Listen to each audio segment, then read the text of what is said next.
हमारे पूर्वज पहले के ज़माने में हमारे पूर्वज भूंजा का सेवन किया करते थे, कड़े पदार्थों का सेवन किया करते थे, जिस कारण उन्हें कब्जियत की बीमारी और कब्जियत होने पर जो उससे होने वाली बीमारी है उससे वह ग्रसित नहीं हुआ करते थे। लेकिन आज के जीवन शैली में ये भोजन, पश्चिमी सभ्यता के भोजन के कारण ये सारे के सारे विलुप्त होते जा रहे हैं, जिस कारण हम बीमारी के शिकार होते जा रहे हैं। हमें स्वस्थ रहने के लिए सुबह के समय में कम से कम अंकुरित पदार्थों का सेवन करना होगा, कम से कम मौसमी फल का सेवन करना होगा। तो हो सकता नहीं, यह अवश्य संभावी है कि हम बहुत सारे रोगों से ग्रसित नहीं हो सकते हैं। बंधुओं, आज के दौर में उदाहरण के लिए मैं बतला देना चाहता हूँ कि कब्जियत, जिसे हम कंस्टिपेशन कहते हैं, कब्जियत एक महामारी है।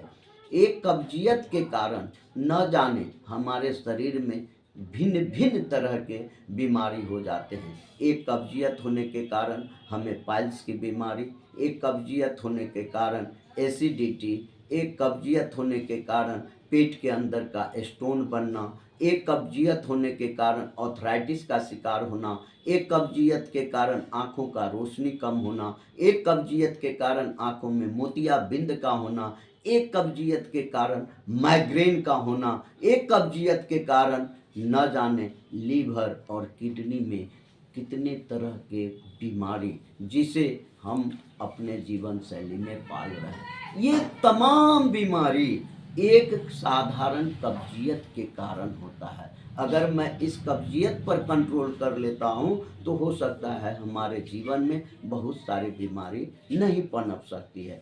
अब आप कहेंगे कि इस कब्जियत को मैं कैसे दूर करूं? एक बहुत साधारण सी बात है कि कब्जियत को दूर करने के लिए आप मौसमी फलों का सेवन करें। चाय का सेवन मुख्य रूप से न करें तो बहुत अच्छा। आप सवेरे उठ करके गर्म पानी का इस्तेमाल करके कम से कम 1 किलोमीटर की अवधि में कम से कम धूप करके, तथापि तब अगर आप दिशा मैदान के तरफ जाते हैं, शौचालय करने के लिए जाते हैं, तो हो सकता है कि यह कब्जियत नहीं हो पाएगा। रात्रि के समय में जैसे हमारे ऋषि मुनि ग्रंथों में कहा करता था कि सूर्य अस्त होने के बाद भोजन कदापि नहीं करना चाहिए, लेकिन हमारी जो दिनचर्या, हमारी जो जीवन शैली है, यह इसमें संभव नहीं हो पाता है। तो कम से कम इतना तो हो सकता है कि हम सवेरे कम से कम रात्रि का भोजन कर लें, और जितना रात्रि का भोजन कर लें और उतना सवेरे हम उठ जाएं, तो हो सकता है इस बीमारी से हम निजात पा सकते हैं। मौसमी फल, हर ऋतु का जो फल है उसका सेवन करें। अंकुरा हुआ चना, अंकुरा हुआ मूंग, फाइब्रेट पदार्थ जैसे मोटे चना का रोटी इत्यादि इत्यादि का सेवन अगर हम करें तो हो सकता है हमें कब्जियत की बीमारी नहीं हो सकती है, और तमाम बीमारियों से हम दूर हो सकते हैं। आज के दौर में आर्थराइटिस एक बहुत बड़ी समस्या हो रही है, एक भयानक बीमारी हो रही है। पेट के अंदर, गोल ब्लाडर के अंदर, पित्त के थैली में स्टोन का होना, पथरी का होना एक बहुत बड़ी बीमारी होते जा रही है, जो आज के छोटे छोटे बच्चों में भी पाया जाता है। ये सारे कारण आपके कब्जियत के कारण होता है, और इस कब्जियत को दूर करने के लिए आपको मोटे अनाज की रोटी, मोटे अनाज का सेवन करना परम आवश्यक है। और दूसरी बात है, आज के इस वैज्ञानिक जीवन में मोबाइल एक बहुत बड़ा बीमारी का कारण भी बनते जा रहा है। जो हमारे युवा साथी हैं, जो पढ़ने वाले छात्र हैं, वह न जाने मोबाइल पर कब तक पढ़ते हैं, कब तक न पढ़ते हैं, उसके सोने का कोई दिनचर्या नहीं हो पाता है और वह सो नहीं पाते हैं ठीक से। और जो पढ़ने वाले छात्र नहीं हैं वह न जाने मोबाइल देखने के कारण न जाने कब सोते हैं, इसका भी कोई ठिकाना नहीं रहता है। मैं आप लोगों से आग्रह करता हूँ, अनुनय विनय करता हूँ कि रात के समय में सोते समय आप कम से कम मोबाइल को अपने पास से ज़रूर हटा करके रख दें, ताकि आपको अच्छी नींद आ सके।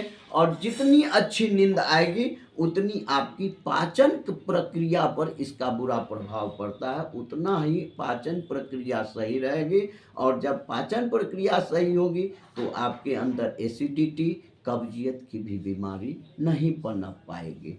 इसलिए हम लोगों को आहार विहार अपने ऋतु के अनुसार और मोटे अनाज का सेवन अवश्य करना चाहिए। जहाँ तक हो सके फल, सब्जी इत्यादि, हरी सब्जी इत्यादि का सेवन अवश्य करनी चाहिए। अभी आप डॉक्टर ध्रुव साहनी जी से कैसे स्वस्थ हम रहें इस पर आपने सुना। मनुष्य को जीवन से और वो अपने वृद्धावस्था तक स्वस्थ रहने के लिए हमें जो ऋषि मुनियों के द्वारा बताए मार्ग हैं उस पर चलना होगा।